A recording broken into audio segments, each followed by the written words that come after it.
Hello and welcome to the WB Mason Coaches Report. I'm Jim Sheehan, joined by Hofstra head lacrosse coach Seth Tierney. Coach, welcome. Thanks, Jim.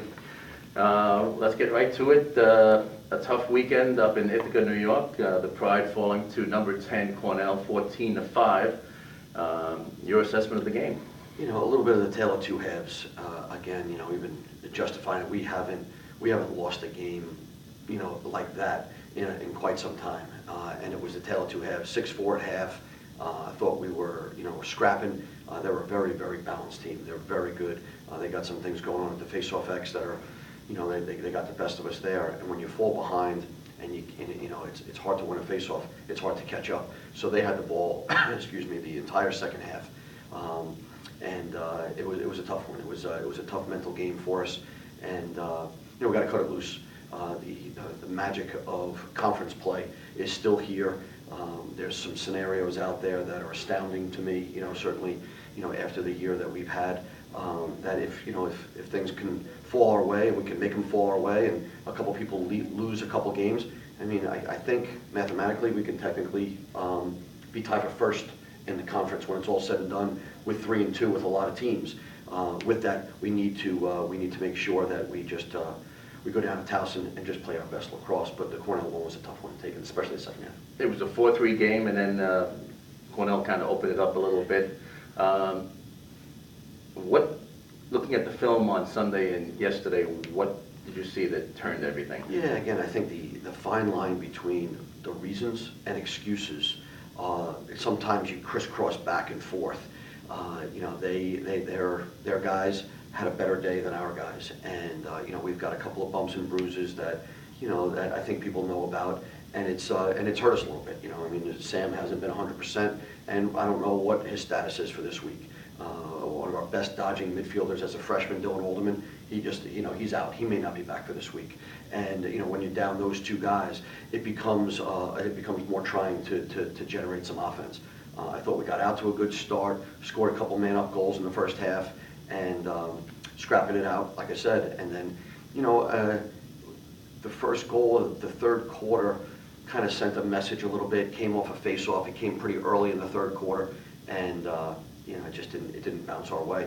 And then one thing led to another, and it kind of snowballed out. But like I said, I can't remember, maybe North Carolina a few years ago in the second half, it was a game that got away from us like that. It just doesn't happen very often. And that's after the 2-0 start that we had. It came out of the gates Correct. real fast. Yeah, yep. And it was a tough one for the Pride. Cornell, very, very well balanced. Do you see any weakness in their team? I don't. I mean, again, I think that they're, you know, no offense to the teams that we've played, lost to, and beaten this year. That's probably the most balanced team that we have faced this year, from the face-off guy to their offense. They got a couple of close D guys that are very good. Their short stick middies are playing well. They're a senior-laden group, and let's not forget, last year they came down to Schuett Stadium and we got them. And so the revenge factor was a little tilted their way. And again, we weren't at 100%, both physically and mentally at this point, and we have to figure out a way to make sure that happens for Saturday. And one final question before we put Cornell behind us. Sure. You started freshman Jackson Cannon in goal. Yeah. What was the mindset behind that? Certainly it wasn't easy. Chris Selva is a guy that has been with us, you know, and has played in some huge games. Didn't play as a freshman, and then won the battle in the beginning of his sophomore year, where we went with Chris over an older guy. And Chris has performed pretty well. I mean, he was at 50% and doing pretty well for us. There were a couple of scenarios, you know, in the coaches' meetings where, you know, when do we change? Who do we change? And Jack has done a good job in practice. We thought for two reasons. You know, can Jack get us to 55% or 57%?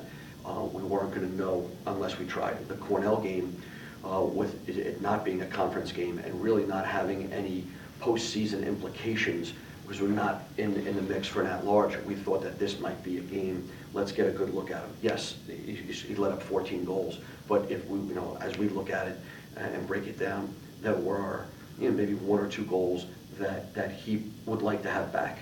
We have felt like we've said that with Chris as well after certain games, and so, you know, this week we're going to stay with Jack and see what he has. But Chris is in the batter's box, and he's ready to go, and I can't say enough good things about Chris Selva. That's a position that's really difficult. You only usually play one, and Chris has handled it like a captain, a senior, like any coach hoped that he would, and Chris has done it with flying colors.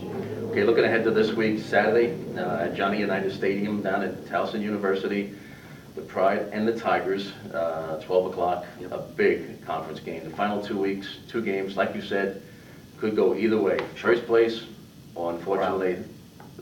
Yeah, I mean, again, we've looked at every scenario. We've looked at it with the guys. Because of some of our losses in conference with Drexel and UMass, we know what the tiebreaker situation is. And so we can't really come in the same, we can't come in with the same record as either of those teams for that 4th spot. So we need to figure out what needs to take place. So first and foremost, Towson, we got to take care of us, and we got to take care of Towson. They're playing very well. They're stingy on defense. They're not giving up a whole lot of goals. They had an injury earlier in the year to one of their top midfielders, and Andrew Hodson, but those guys have certainly bounced back from that, and they've won a lot of close games. They're a balanced team. They're well coached, and we're going to have our hands full. So, but this week we're just dedicating every moment we can to Hofstra lacrosse and how we're going to beat the Towson Tigers. Towson, 4-game winning streak, coming off a big win over Fairfield last Saturday. 3-0.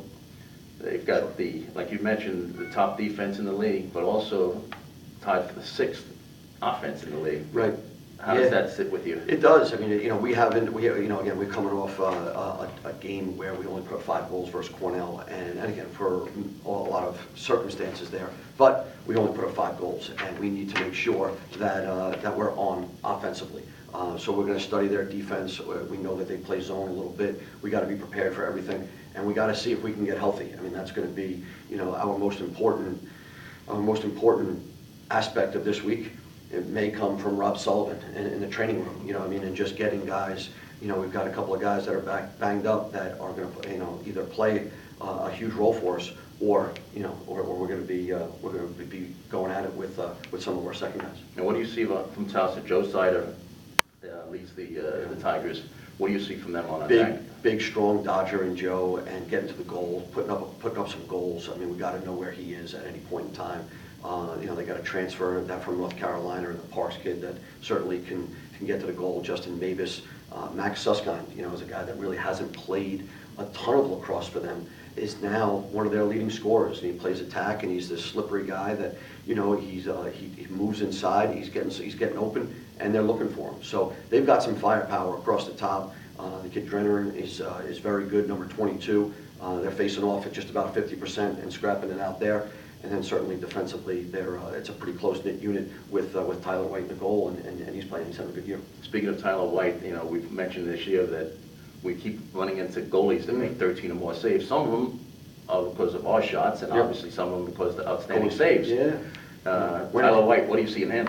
He's a big guy. He's a big guy that takes up a lot of the goal, and we can't shoot the first shot. It almost looks like watching film that a lot of teams have taken some low-angle shots where he is taking up a lot of surface area. We have to be patient. We got to have the ball, and we got to wait for that right opportunity. And maybe that very well may not be the first opportunity.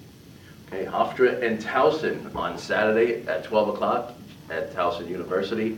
Coach, good luck. Thank you very much. And thank you for watching the WB Mason Coaches Report.